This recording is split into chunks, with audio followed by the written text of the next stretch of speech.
চলে এসেছি অন্যরকম একটা ভিডিও নিয়ে। আজকে আমি সোজা চলে এসেছি নীলরতন হাসপাতালে। আজকে সেন্ট্রাল ল্যাবে দাঁড়িয়ে আছি। হ্যালো বন্ধুরা, আমি সুস্মিতা চলে এসেছি আজকে একটা নতুন ব্লগ নিয়ে। আজকে ব্লগটা শুরু করছি নীলরতন হাসপাতালে সেন্ট্রাল ল্যাব থেকে। তোমাদের যারা সেন্ট্রাল ল্যাবে রক্ত পরীক্ষা করতে আসো তাদের সুবিধার জন্যই আমি এই ভিডিওটা করলাম। আজকে আমার রক্ত পরীক্ষা হবে, সেই জন্যই এসেছি সেন্ট্রাল ল্যাবে। আমি দাঁড়িয়ে পড়েছি 2 নম্বর কাউন্টারে রক্ত দেওয়ার জন্য। এই যে এখানে সেন্ট্রাল ল্যাবটা হচ্ছে গাইনি বিল্ডিং থেকে যে রাস্তাটা সোজা চলে আসছে সুরক্ষার দিকে, সুরক্ষার পাশেই হচ্ছে সেন্ট্রাল ল্যাব।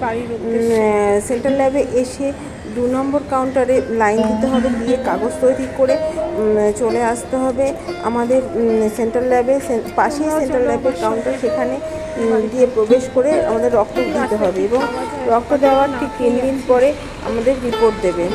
রিপোর্টটা নিতে গেলে আবার 3 নম্বরে আমাদের লাইন দিতে হবে, দিয়ে রিপোর্ট নেওয়া যায়। তা আমিও সেই রকম করে আমি রক্ত দিয়ে এখন চলেছি বাড়ির দিকে। এই সোজা যে রাস্তাটা মেন রোডে উঠতে হয়, সেই রোড থেকে সোজা চলে আসবে সেন্ট্রাল ল্যাব। আর আমি সেই রাস্তা থেকে এখন বাড়ির উদ্দেশ্যে রওনা দিচ্ছি। বাড়ি যাচ্ছে আজকে যেহেতু আসতে দেরি হয়ে গেছে আমার, তাই রক্ত দিতেও দেরি হয়ে গেছে, তাই রক্ত দিয়ে এবার বাড়ির উদ্দেশ্যে রওনা দিলাম। মেন রোডে উঠে ওখান থেকে বাস ধরে আমি আমার বাড়িতে চলে যাব।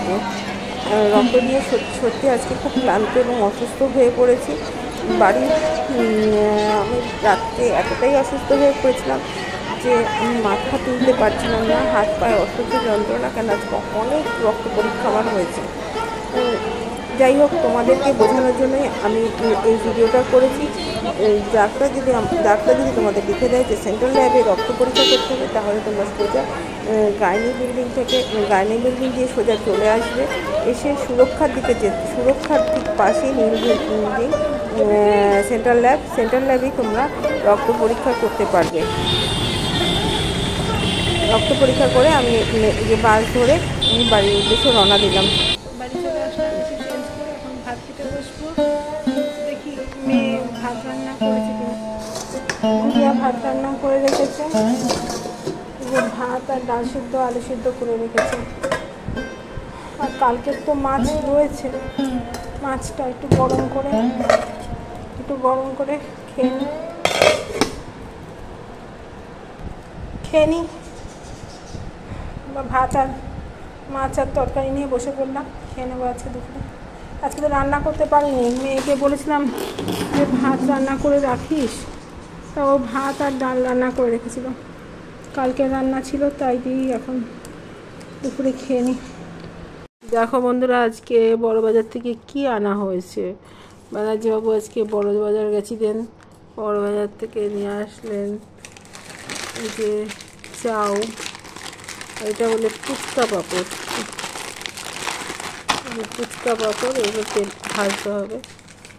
আর এই বিস্কুট আর এই পাঁপড়, এই ফুচকা আছে না, সেই ফুচকা নিয়ে এসছে, ওগুলো তেলে ভেজে ফুচকা খেতে হবে।